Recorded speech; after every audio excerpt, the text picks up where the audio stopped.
बिस्मिल्लाहिर्रहमानिर्रहीम। आज के इस पोर्शन में हम जो एमसीक्यूज है हार्डी-वेनबर्ग थ्योरम से रिलेटेड कुछ ये परफॉर्म करेंगे ताकि जो है वो इससे रिलेटेड फिर फर्दर जो वन लोकस मॉडल हम डिस्कस करेंगे उसमें डेविएशन या एबनॉर्मेलिटीज आपको समझ आ सकें ताकि उसकी बेसिक्स अगर आपको बताऊं। तो पहला क्वेश्चन ये था, what does P square in the below mention Hardy-Weinberg equation indicate.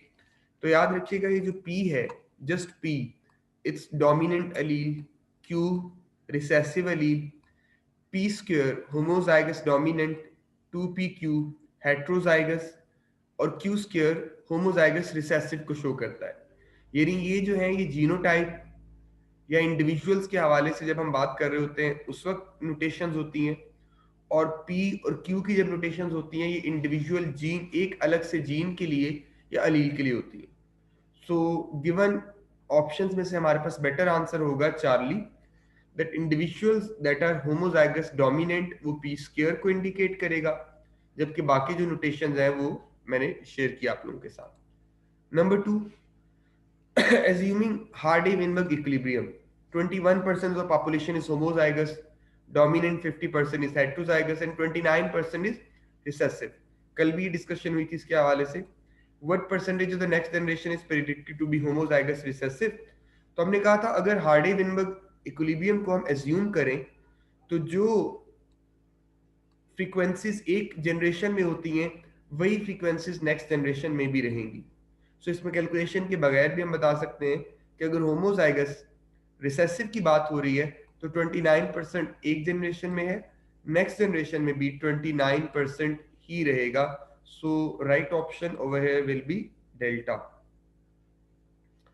The offsprings of better adapted individuals are expected to make up a larger population proportion of the next। So अगर किसी जगह पे better adaptations की बात हो रही है तो बेटर एडेप्टेशंस में म्यूटेशन और नेचुरल सिलेक्शन, ये दो ऐसे फैक्टर्स हैं जो लार्जर पॉपुलेशन में या पॉपुलेशन को ज़्यादा एडजस्टेबल बनाने में असिस्ट करते हैं रादर देन अदर जो फैक्ट्स हैं, अदर इफेक्ट्स जो हार्डी-वेनबर्ग में पड़े उसकी बजाय। Which of this is necessary to natural selection. Natural selection के लिए एक तो लार्ज पॉपुलेशन में डाइवर्सिटी का होना ज़रूरी होता है, फिर डिफरेंशियल एडेप्टिवनेस भी मैटर करती है कि कौन से ऑर्गेनिज्म ज़्यादा बेटर अडेप्टेड हैं या कम बेटर जो है वो अडेप्टेड हैं। फिर डिफरेंशियल रिप्रोडक्शन, जाहिर है जो ज़्यादा बेहतर तरीके से अडेप्टेड होंगे वो ज़्यादा रिप्रोडक्शन करेंगे and vice versa. So right option is delta over here, कि इसमें डी ऑप्शन सही है आपके पास बेटे। When a population is small, there is greater chance of, Hardy-Weinberg theorem जब आप पढ़ते हैं तो उसमें देखते हैं स्मॉलर पॉपुलेशन में जेनेटिक ड्रिफ्ट के इफेक्ट्स ज्यादा उसको इन्फ्लुएंस करते हैं, ज्यादा इफेक्ट करते हैं। सो राइट ऑप्शन इसमें आएगा Charlie, genetic drift. Which of these can not occur if population is to maintain an equilibrium of allele frequencies. अगर पॉपुलेशन के अंदर इक्विलिब्रियम मेंटेन करना है तो हमने पढ़ा था हार्डी-विनबर्ग थ्योरम के हवाले से कि ना तो माइग्रेशन हो जैसे अल्फा ऑप्शन में, ना ही जो है उसमें जेनेटिक ड्रिफ्ट हो, ना ही जो है उसमें स्पेसिफिक सिलेक्शन हो, और ना ही उसके अंदर कोई प्रेफरेबल जो है वो चॉइस मौजूद हो।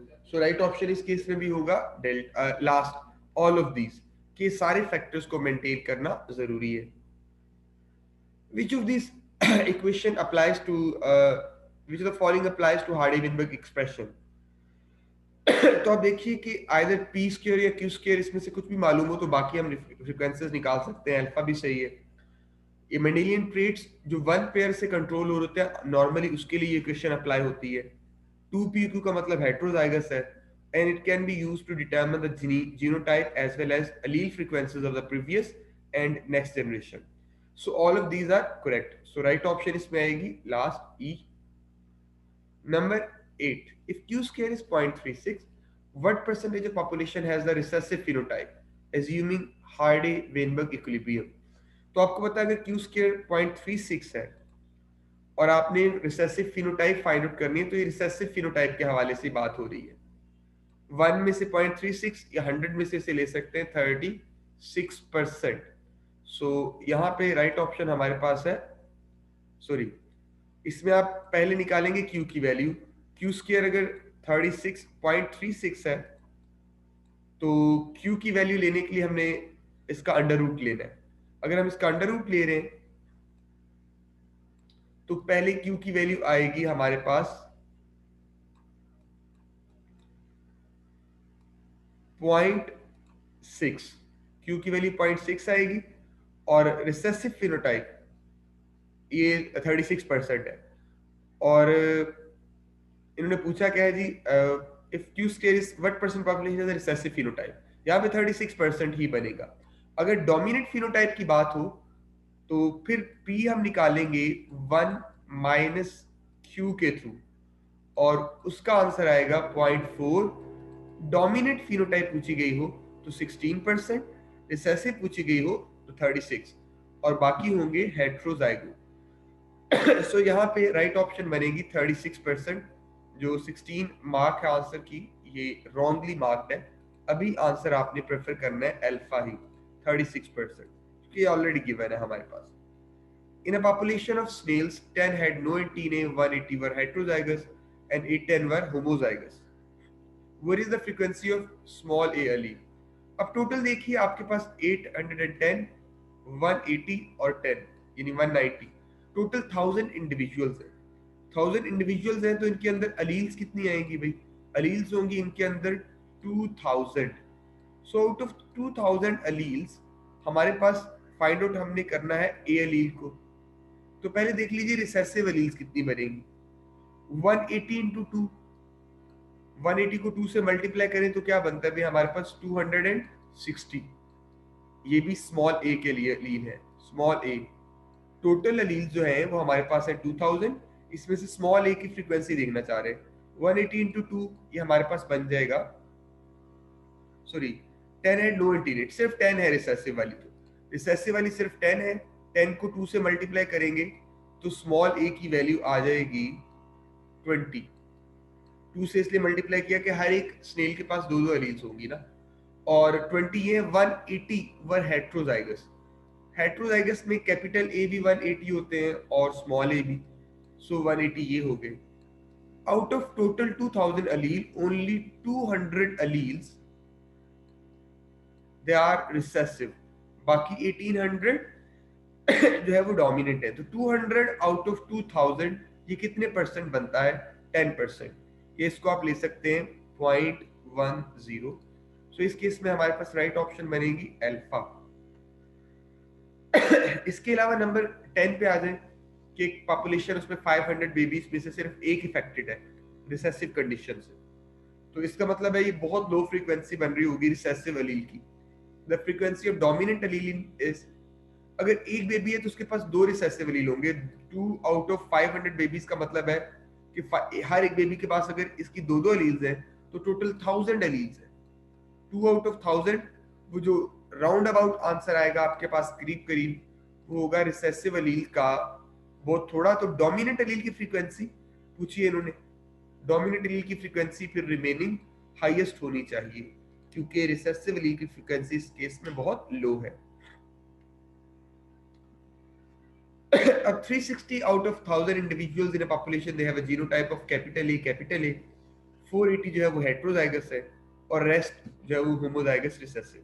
अब कैपिटल ए की फ्रीक्वेंसी देखनी है आपने, तो पहले इंडिविजुअल देख लें 1000 है। अगर 1000 इंडिविजुअल्स हैं तो अलील्स कितनी होंगी? अलील्स होंगी आपके पास 2000। अब इसमें जैसे पहले हमने क्वेश्चन किया कैपिटल ए अगर आप फाइंड आउट करना चाह रहे हैं तो 360 इंटू 2, क्योंकि ये आप देखिए 360 इंटू 2 हम इसलिए फाइंड आउट कर रहे हैं कि पहले हम होमोजाइगस डोमिनेंट में कैपिटल ए की फ्रीक्वेंसी देख लें और फिर इसके अलावा हेट्रोजाइगस कितने हैं भी 480। 480 कैपिटल ए इधर से भी मिल जाएंगे आपको। सो 360 इंटू 2 ये बन जाता है 720। 720 प्लस 480 अगर इसको देखें तो ये बनेगा 1200। सो अगर 1200 आउट ऑफ 2000 ये हमारे पास कैपिटल ए एलील्स हैं, तो कैपिटल ए की फ्रीक्वेंसी कितनी बनेगी आप देखिए। कैपिटल ए की फ्रीक्वेंसी बन जाएगी आपके पास ये 2 6 12 2 10, ये बन जाएगी 0.6, 0.6 कैपिटल ए है। पहले आपने कैपिटल ए की टोटल एलील्स देखी, फिर टोटल एलील्स में से आपने कैपिटल ए को फाइंड आउट किया कि 0.6 फ्रीक्वेंसी है।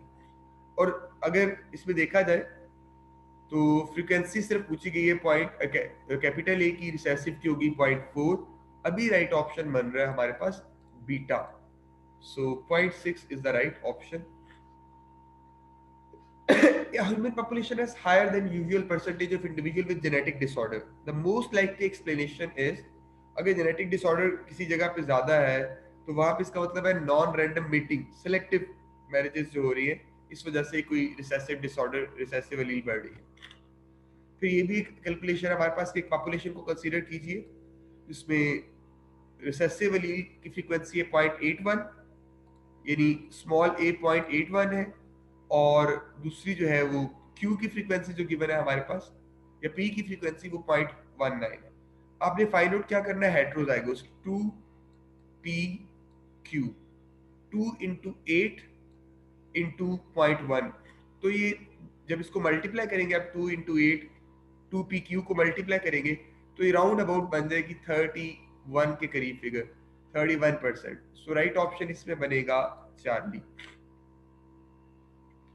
25 individuals in a population are homozygous dominant, then the individual that are expected to be homozygous recessive।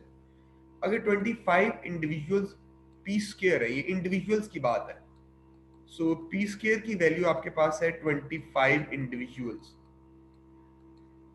Let me से ये p square 25 के बजाय पॉइंट जो है वो 25 हो सकता है, या 100 की पॉपुलेशन एज्यूम कर लिया आप लोग अगर, क्योंकि ये गिवन ऑप्शन 100 की आपके पास, 25 individuals out of 100 if they are homozygous dominant, ये 25% ले लिया तो p की वैल्यू आपके पास बन जाएगी पॉइंट p स्क्वायर की, सॉरी 0.25। 0.25 का मतलब है p आपके पास आएगा 0.5 बाय टेकिंग अंडर रूट। अगर p 0.5 आया भाई तो इसका मतलब ये है q भी कितना आएगा, वो भी होगा इक्वल टू 0.5। सो आपने फाइंड आउट करना है रिसेसिव, तो क्यू स्क्वायर फाइंड आउट कर ले। क्यू स्क्वायर भी सेम वही रहेगा, 0.5 का आप स्क्वायर लेंगे, 0.5 का जब स्क्वायर लेंगे आप लोग तो देखिए वो आंसर आ जाएगा दोबारा से क्यू स्क्वायर का भी 0.25। 0.25 इसका मतलब है जितनी वैल्यू p की है उतनी ही q की भी है, बिकॉज p अगर 0.5 है, q 0.5 है, तो तभी हमारे पास p plus q is equal to 1 होगा। सो इस केस में भी आप कहेंगे कि जितना p स्क्वायर है, जितने डोमिनेंट इंडिविजुअल्स हैं उतने ही रिसेसिव होंगे, और बाकी जो है वो हेट्रोजाइगस। सो राइट ऑप्शन है हमारे पास डेल्टा। लास्ट क्वेश्चन बस कर ले, फिर इसके बाद मैं आपके क्वेश्चंस ले रहा हूँ। This condition is essential for a population to be in Hardy Weinberg equilibrium. तो ये आपको पता है सारी कंडीशंस चाहिए होती है, random mating, no mutation, large population, no genetic drift et cetera. So that was all about these 15 questions about Hardy Weinberg theorem. अगर इसमें से कोई क्यूरीज या कोई क्वेश्चन दोबारा से सॉल्व करवाना चाह रहे हैं तो आप लोग पूछ सकते हैं।